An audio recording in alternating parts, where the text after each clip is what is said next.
മതിൽ ചാടി പോലീസ് സ്റ്റേഷനിൽ അഭയം തേടി. ഇത് മുസ്ലിം ലീഗിൻ്റെ സ്വതന്ത്രനായി മത്സരിച്ച് വടക്കാഞ്ചേരിയിലെ സ്ഥാനാർത്ഥിയാണ്. ഇവനെ വിടാൻ പാടില്ല. 50 ലക്ഷം രൂപ കോഴ വാങ്ങിയിട്ട് ഇവൻ ചതിച്ചു. ഇവനെ വിടാൻ പാടില്ല. ഒരു വ്യക്തി ജയിക്കാൻ ആ പാർട്ടി എത്ര കഷ്ടപ്പെടുന്നതെന്നൊക്കെ അല്ലേ? അവനു വേണ്ടി പ്രചരണം നടത്തി, അവനും വേണ്ടി വാൾ പോസ്റ്റ് ഒട്ടിച്ച്, ഈ വോട്ടിൻ്റെ അനൗൺസ്മെൻറ്റുകൾ നടത്തി, ജാഥകൾ നടത്തി, അവനും കൊണ്ട് വീട് വീണാന്തരം കയറിയിറങ്ങി, വോട്ടിൻ്റെ ദിവസമൊക്കെ ഈ കുട്ടികളൊക്കെ ആളുകളൊക്കെ ഉറങ്ങാതെ പിന്നെ ബൂത്തൊക്കെ അലങ്കരിച്ച്, വോട്ട് ചെയ്ത ആളുകളോ ക്യൂ നിന്ന് ഇങ്ങനെയൊക്കെ അല്ലേ, ഉച്ചക്കും വൈകുന്നേരമൊക്കെ ക്യൂ നിന്ന് ത്യാഗം സഹിച്ചുകൊണ്ടാണ് ഒരു സ്ഥാനാർത്ഥിനെ ഒരു മെമ്പറെ നമ്മൾ തിരഞ്ഞെടുക്കുന്നത്. എന്നിട്ട് അവരെ ചതിച്ചു.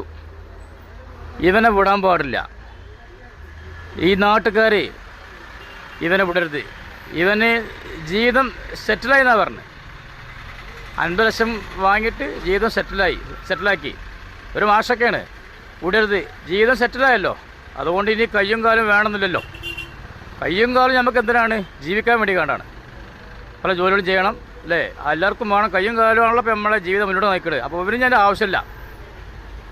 അതുകൊണ്ട് ഇവനെ വോട്ട് ചെയ്താൽ ഇവൻ്റെ വാർഡിലെ അംഗങ്ങൾ ഇവനെ വിടരുത്.